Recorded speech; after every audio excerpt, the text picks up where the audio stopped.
Okay, so you're trying to get pregnant, but how do you actually know that you're ovulating? Stay tuned because that is exactly what I'm going to teach you in this video.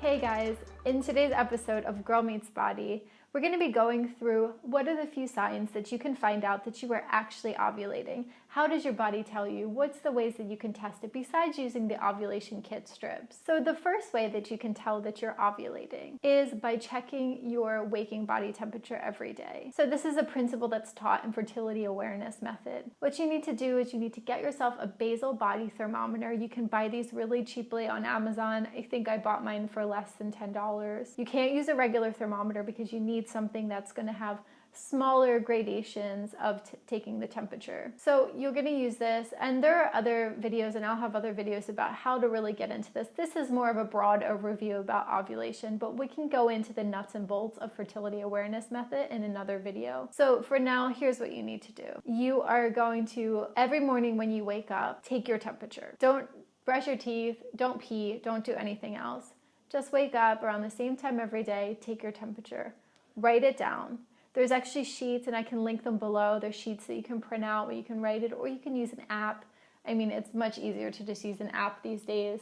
I use the app Clue for mine to test my basal body temperature. So every morning you're gonna write it down, and here's how you know that you've ovulated or when you've ovulated. You're gonna see in the beginning of the cycle for about the first, say, 14 days. It may be longer depending on whether you have PCOS or hormonal imbalances, but for the average cycle, say, or a perfect cycle, for example, you'll see pretty consistent lower temperatures for the first part of the month until you get to about day 12, 13, 14. You're going to see a spike in the temperature. And if you're doing it, you don't want to just write down the numbers. You actually want to do it on a chart so you can see that spike. And what we're looking for is the progesterone spike. So that means that the egg has been released and the body has now ovulated. Now, here's the thing about predicting the temperature, though, is it tells you after ovulation's already happened. It tells you after the moment of ovulation. So it's not so great if you're trying to get pregnant, if you're just using it as a signal alone. You're actually going to have to, if you're trying to do it the natural way, you're going to have to use temperature or even ovulation strips in conjunction with the other primary fertility signals or the secondary signals. Got that? So just to recap, looking for the temperature, pretty much same, then you're gonna get the spike that goes up. When you see the spikes gone up, that is your confirmation that you have ovulated. That's not the time to then start having sex and try to get pregnant, because you would have needed to start that a few days before, at least 1 to 2 days before. So what are the other things that you need to look out for so that you can have a warning sign that ovulation is coming? So number 2 of the primary fertility signals is actually looking for your cervical positioning. So when we're around ovulation time, we're looking for the acronym SHOW. That's soft, high, open, and wet. Now you're gonna need to get a little messy here, but we should be comfortable enough with our bodies to do this anyway.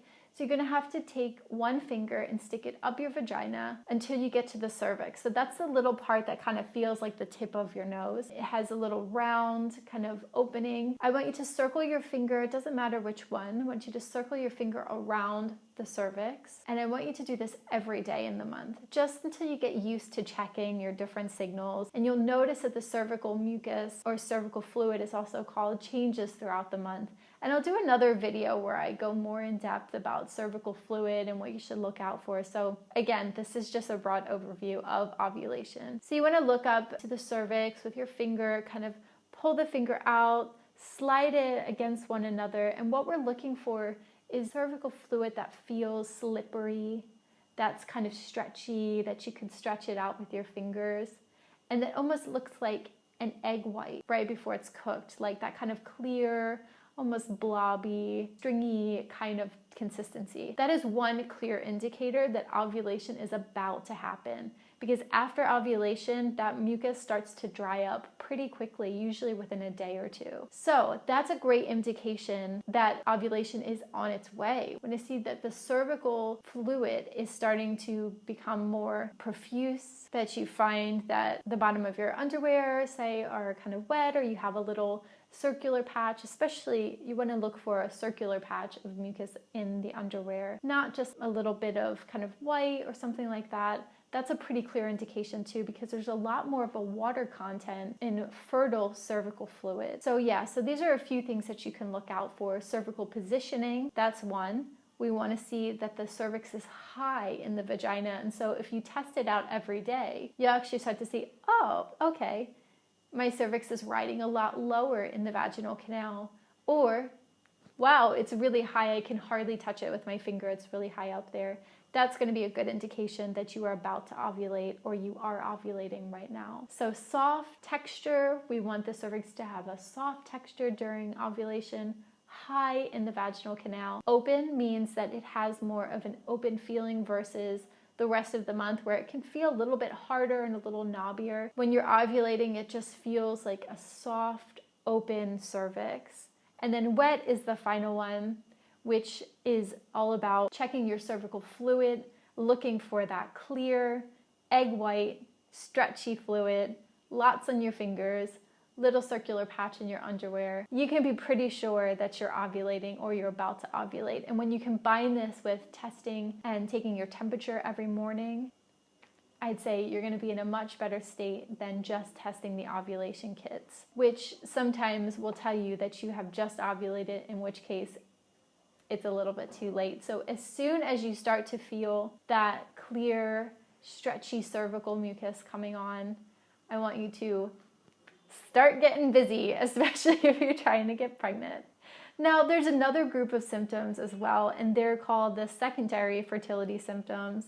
And these are a little bit less concrete, they're a little bit more diffuse, and they kind of change from person to person. So that's why I'm saying you can't really go off these as the be-all end-all for ovulation. But some of the things that you might find is you might have a higher sex drive, for example. You may find that your breasts are bigger, rounder, fuller. Another secondary fertility symptom that I notice in a lot of women that I work with is they actually feel much better about themselves. So these are the days when you are actually having a good hair day and you're feeling like people are noticing you on the street. And that's because when you're ovulating, you're more likely to feel better about your body.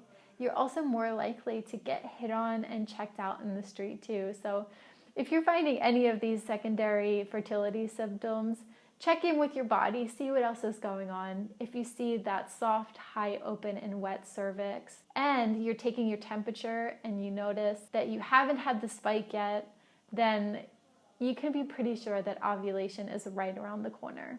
So like I said, I'll do some more videos in the future, more about cervical fluid, also some more things about fertility awareness method, but you can also find a ton of this information in my program, Unlock Your Cycle. So I'm gonna leave a link to that down below. This is really good if you're coming off the pill or you're trying to get pregnant and you're having a hard time. Last thing is, we have these t-shirts for sale. So if you like this t-shirt, Babe AF, or you like any of the other ones that you see in my channel, they're all shoppable. They're all part of the Girl Meets Body store. Again, you will find the link down below. Hit me up, get yourself a t-shirt, come and say hi. And if you have any questions, let me know. I'm Nicole Harlow, host of Girl Meets Body, which is the channel of the Center for Menstrual and Sexual Health. I'll see you again on the next video. Until then,